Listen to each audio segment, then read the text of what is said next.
विठ्ठल विठ्ठल विठ्ठल।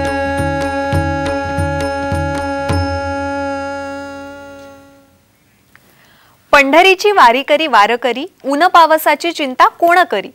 नमस्कार, मी करुणा। प्रत्येक क्षणी मनात पांडुरंगाचाच ध्यास घेणारा असा हा वारकरी, भक्तिरसात अखंड बुडालेला वारकरी न मिळणं हे विरळच। चला तर दंग होऊयात साम टीव्हीच्या या वारी उत्सवात, अर्थात तीर्थ विठ्ठल या आमच्या विशेष कार्यक्रमात।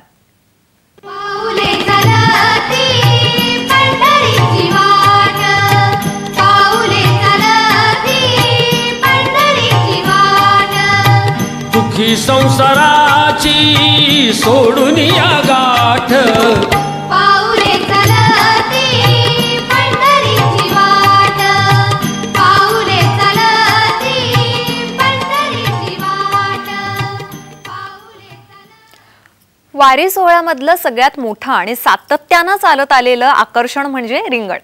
भजनाचा उच्च बिंदू किंवा शिखर म्हणजे रिंगण। वारकऱ्यांसाठी दीर्घकाळ चालल्यानंतर रिंगण हा एक विश्रांतीचा स्रोत आहे। संत ज्ञानेश्वर महाराजांचं पहिलं रिंगण हे पुरंदावडे इथं काल पार पडलं। रांगोळीच्या पायघड्या, लाखो लोकांची गर्दी आणि मोठ्या जयघोषात माऊलींच्या अश्वानं बेफामपणे 2 फेऱ्या मारल्या। दुपारच्या सुमारास हे गोल रिंगण जल्लोषात पार पडलं। अश्वांच्या पायाची माती कपाळी लावण्यासाठी लोकांची झुंबड उडाल्याचं पाहायला मिळालं।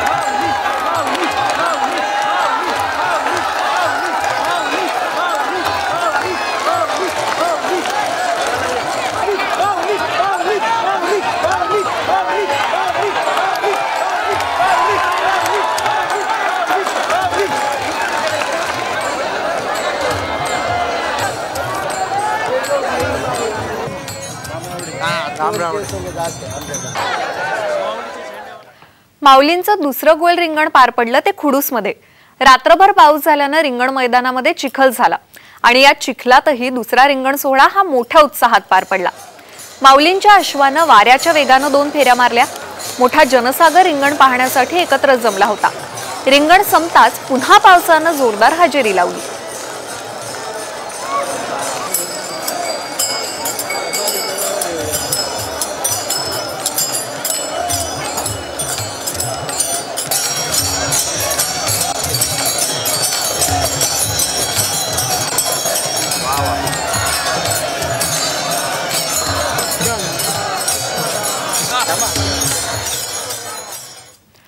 जोराचा वारा, पाऊस सुरू, मात्र वारकरी थांबायचं नाव घेत नाहीत। पंढरपूर गाठायचंय आणि विठ्ठलाचं दर्शन घ्यायचंय एवढाच त्यांचा ध्यास। खुडूस इथं रिंगण पार पडलं आणि जोरदार पाऊस सुरू झाला। या पावसातही वारकरी मात्र चालत होता। जिथपर्यंत नजर जाईल तिथपर्यंत वारकऱ्यांची गर्दी दिसत होती। आढावा घेतलाय ज्ञानेश्वर हिंगोलीकर यांनी। जाता पंढरीशी सुख वाटे जीवा अशी म्हणत ही सगळी वारकरी मंडळी पंढरपूरच्या दिशेनं मार्गस्थ झाल्याचं आपण पाहतोय। कुठल्याही प्रकारची तमा न बाळगता हजारो लोक, लाखो लोक या वारीत चालत असतात।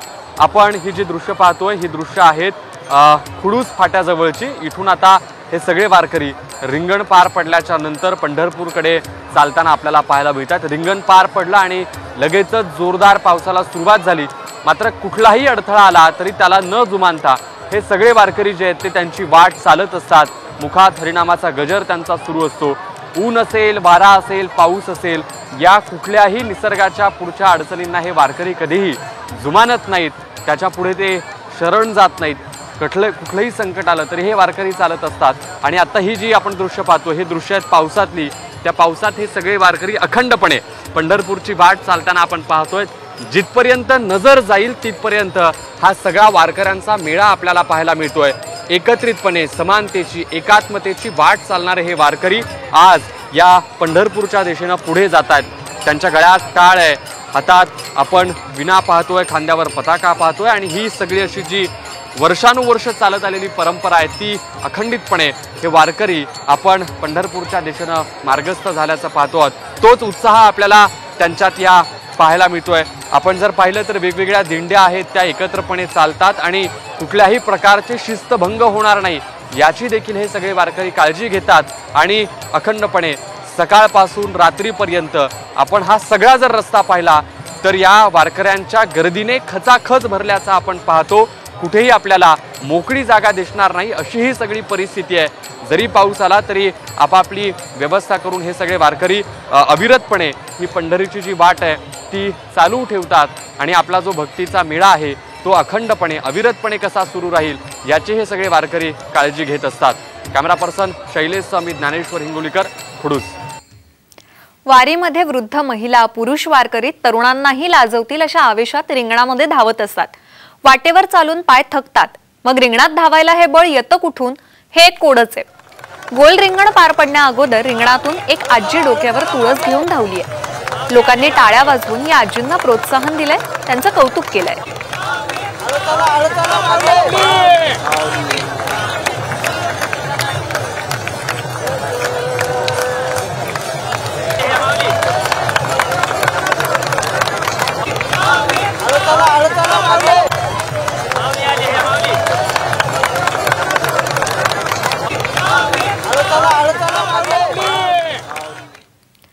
नोहे एकल्याचा खेळ अवघा मेळविला मेळ। पंढरपूरचा विठोबा आणि त्याच्या लाखो भक्तांचं हे सूत्र आहे।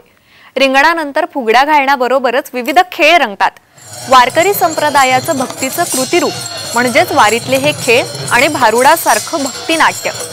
लावणी मृदुंग, श्रुती टाळघोष, सेवू ब्रह्मरस आवडीने। ब्रह्मरसाची प्रचिती ही वारीतल्या खेळांनी आणि भारुडांनी येते।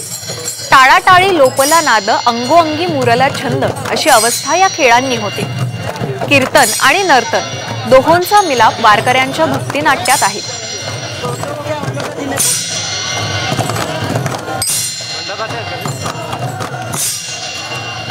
आणि याबाबत सांगतायत आमचे प्रतिनिधी ज्ञानेश्वर हिंगोलीकर।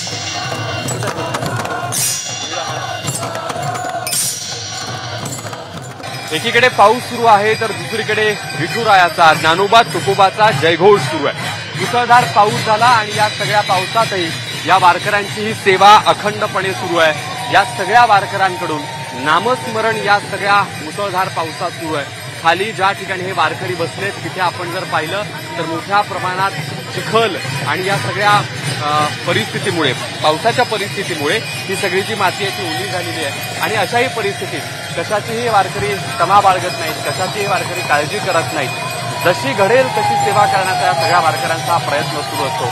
आपण हे सगळं जर या ठिकाणचं दृश्य पाहत असू तर आपल्याला या प्रत्येकामध्ये एकात्मतेची, एक कुटुंब असल्याची भावना स्पष्टपणे दिसते।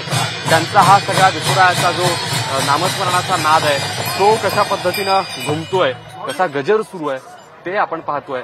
आणि आता या सगळ्या रिंगण सोहळ्याच्या ठिकाणची ही सगळी जी दृश्य आहेत त्या ठिकाणी हे मातीतले खेळ सुरू आहेत। तुम्ही जर पाहिलं तर या सगळ्या वारकऱ्यांचा हा गणवेश जो आहे तो पांढरा गणवेश आणि आता खाली ही सगळी जी माती आहे त्या मातीत लोळून हे सगळे वारकरी जे आहेत ते या ठिकाणी मातीतले खेळ खेळत असतात। आणि या सगळ्या परंपरेला मोठा अनेक वर्षांचा इतिहास आहे। आणि हे सगळे वारकरी आता या ठिकाणी भर पावसात या मातीतले खेळ विठुरायाचा जयघोष करताना पाहायला मिळतात। कॅमेरा पर्सन शैलेश समीत, ज्ञानेश्वर हिंगोलीकर, साम टीव्ही न्यूज, खुडूस। ईश्वर हा खेळिया, त्याचे सवंगडी म्हणजे संत आणि भक्त या खेळियासोबत खेळात सामील होतात। कारण या खेळात देव आणि भक्त हे द्वैत उरतच नाही मुळे। तुझं मज नाही भेद, केला सहज विनोद या आंतरिक उर्मीतून देवाचं सानिध्य गृहीत धरत पंढरीच्या वाटेत वारीचा खेळ सुरू होतो। मग या खेळात धूळ मातीनं अंग माखून गेलं तरी वारकऱ्यांना त्याची फिकीर नसते। कारण हे खेळ म्हणजे प्रत्यक्ष विठुरायाशी चाललेला वारकऱ्यांशी मेळ असतो।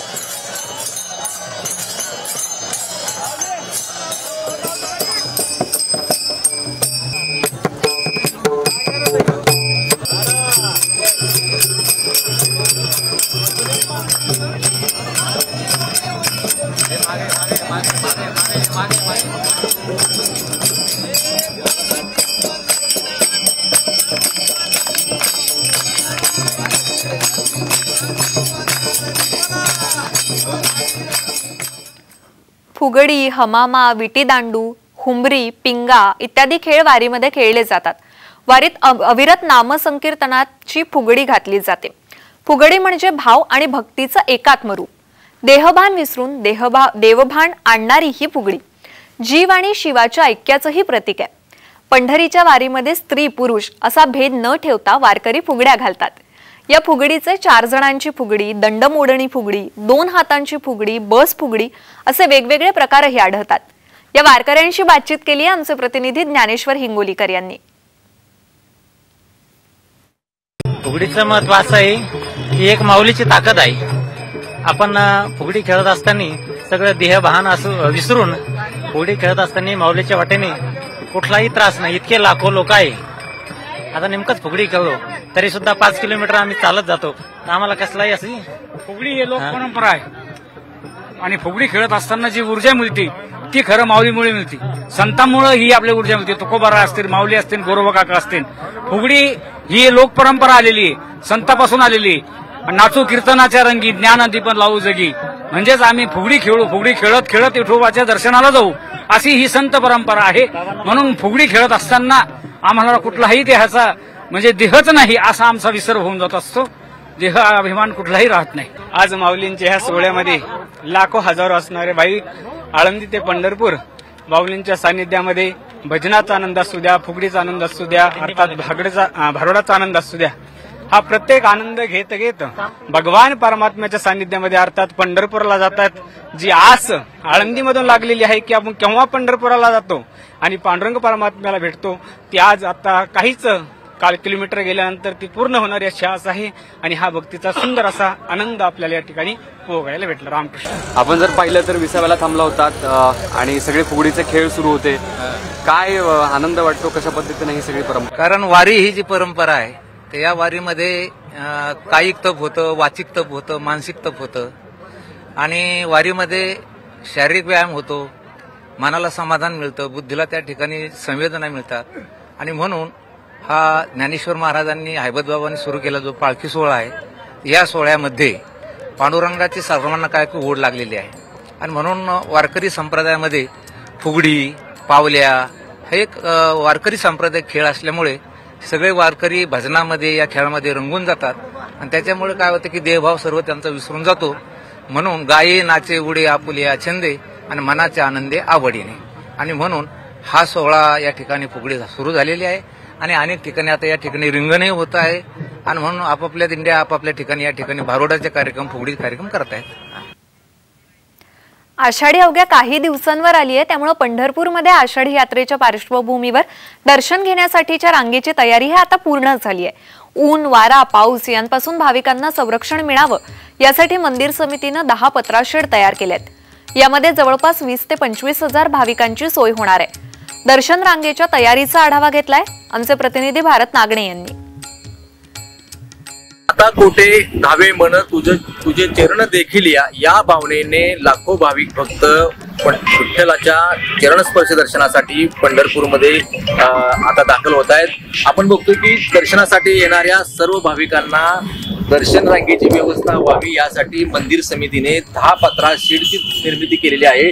ऊन, वारा, पाऊस या संकटापासून भाविकांना त्रास होऊ नये, भाविकांची वारी सुखद व्हावी, सफल व्हावी यासाठी मंदिर समितीने अशा प्रकारची दर्शन रांगेची व्यवस्था केलेली आहे। मी आता दर्शन रांगेच्या या सगळ्या दर्शन पत्राशेड जवळ आहे, गोपाळपूर रोडवरील या जागेमध्ये आहे। मंदिरापासून जवळपास 2 ते 3 किलोमीटर अंतरावरती ही रांग आहे, यापुढे देखील रांग जाणार आहे, परंतु भाविकांना जास्तीत जास्त कुठल्याही प्रकारचा त्रास होऊ नये यासाठी अशा प्रकारची दर्शन रांग व्यवस्था केलेली आहे। या रांगेमध्ये भाविकांना पाणी असणार आहे, आरोग्याच्या सुविधा असणार आहेत, चहा असणार आहे, नाश्ता असणार आहे, या सगळ्या सुविधा मोफत मंदिर समितीने या ठिकाणी पुरवण्याचा निर्णय घेतलेला आहे। त्याचबरोबर धार्मिक कार्यक्रम असतील, करमणुकीचे कार्यक्रम असतील, याची देखील मंदिर समितीने या ठिकाणी व्यवस्था केलेली आहे। आपण बघतो की या सगळ्या पत्राशेडमध्ये जवळपास 20 ते 25 हजार भाविकांना या रांगेमध्ये उभा राहून दर्शन घेता येणार आहे। या अशा पद्धतीचं कुठल्याही पद्धतीचे दर्शन रांगेची गैरव्यवस्था होऊ नये, गैरसोय होऊ नये भाविकांची, म्हणून मंदिर समितीने या ठिकाणी अशा प्रकारची व्यवस्था केली आहे। भारत नागरे, साम टीव्ही न्यूज, पंढरपूर। सगळ्या वारकऱ्यांच्या कपाळावर आवर्जून गंध पाहायला मिळतं, त्याला गोपीचंदन असं म्हणतात। वारकऱ्यांमध्ये गोपीचंदनाला विशेष महत्त्व असतं। ईश्वराप्रती अच्युत प्रेमभाव उत्पन्न व्हावा आणि या भावाचं नित्यस्मरण व्हावं यासाठी वारकरी कपाळावर गोपीचंदन धारण करतात। वारकऱ्यांची ती ओळखच आहे। या गंधाचं महत्त्व काय जाणून घेऊयात।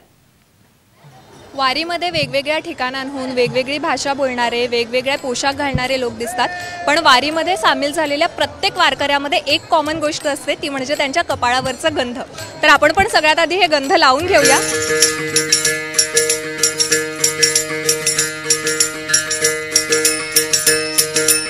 वारीमध्ये सामील झालेल्या सगळ्यांच्याच कपाळावर आपल्याला हे गंध पाहायला मिळतं. या गंधात नेमकं काय काय असतं आणि त्याचं वैशिष्ट्य काय आपण जाणून घेऊयात. माऊली, या गंधात नेमकं काय असतं? हे काय, हे वनस्पतीचे फुलं असतात, करड्याचे फुलं. हे काही ते फुलापासून कंपनीमध्ये तयार करतात, ते कंपनीमध्ये कुकू. आणि हे अष्टगंध बी वनस्पतीपासूनच तयार केलेलं आहे. आणि हे बी वनस्पती तयार आहे, बुक्का बी, परंतु ते कापून लावल्या, गोपीचंदन लावल्या, दिमाग चांगला भट्टीमध्ये तयार करतात हे. आणि हे झालं तर वृंदावनाला ते कृष्ण जन्मलेल्या जागी त्या गोपीच्या पायाखाली हे मातीचं हे गोपीचंदन बनवेल ते तेव्हा, असं शास्त्र सांगते. मग तेव्हापासून हे लावतात. हे थंड राहते, देवाची ताप गेलती ह्याच्यानं. कसल्या बी दवाखान्यात नेलं तर देवाला ताप येत नाही, पण त्यानं आल्या म्हणलं देवानं ताप. तर मग आता कशानं जाते कशानं ताप? काय नाही, त्या बाईची पायाखालची माती आणून लावलं तरच, ज्या बाईची भक्ती आहे त्या बाईच्या पायाखाली माती आणून लावलं तरच नीट होते, नाही तर होईना. उगं कुण्या बी बायाची लावलं तर होईना. तर असं हे गंधाचं वैशिष्ट्य आहे. त्यामुळं वारीमध्ये आलेला प्रत्येक वारकरी अगदी न चुकता कपाळावर हे गंध लावून घेतोच. कॅमेरा पर्सन सुमितसह मी करुणा ढोले, आळंदी. राज्यातल्या विविध विद्यापीठातील NSSचे विद्यार्थी हे दिंडीमध्ये सहभागी झालेत. वारीच्या मार्गावर हे विद्यार्थी प्रबोधनाचं काम करतात. त्यांनी आज सोलापुरात पालखी प्रवेश केल्यानंतर भारूड सादर केले. ऐकूयात.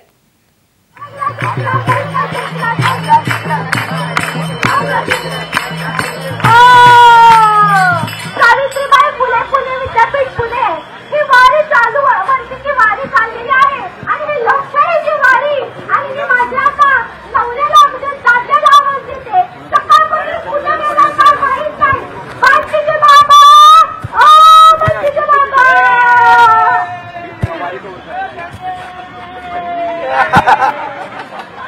बघितलं का कसं पिऊन पडलं आमचं बांशीचा बाबा? बघितलं का? बघितलं का बांशीचा बाबा? पिलो म्हणायचं नाही, अमृत पिलोय.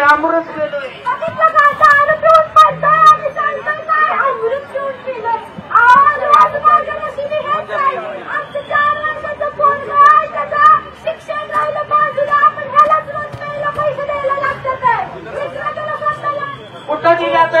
मी माझ्या पोराच्या खिशातलं गपचूप घेतोया.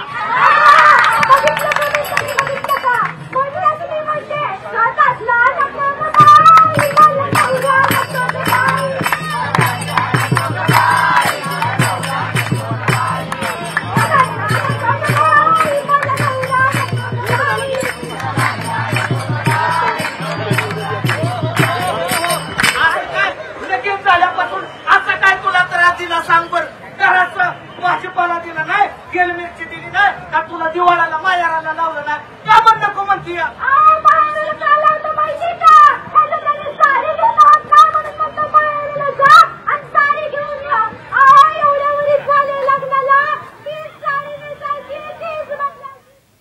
तर हे भारूड सादर करणाऱ्या NSSचे शिक्षक आणि विद्यार्थ्यांसोबत बातचीत केली आहे ज्ञानेश्वर हिंगोलीकर यांनी. वारीच्या या वाटेवर प्रत्येक जण ज्याला जशी सेवा देणं शक्य आहे तशा पद्धतीने सेवा देण्याचा सगळेजण प्रयत्न करतात. आपण जर पाहिलं तर हे सगळे NSSचे विद्यार्थी आहेत जे या वारीच्या वाटेत आळंदी देहू पासून थेट पंढरपूर पर्यंत सगळ्या वारकऱ्यांची सेवा करण्याच्या निमित्तानं या पायी वारीत सहभागी झालेले आहेत.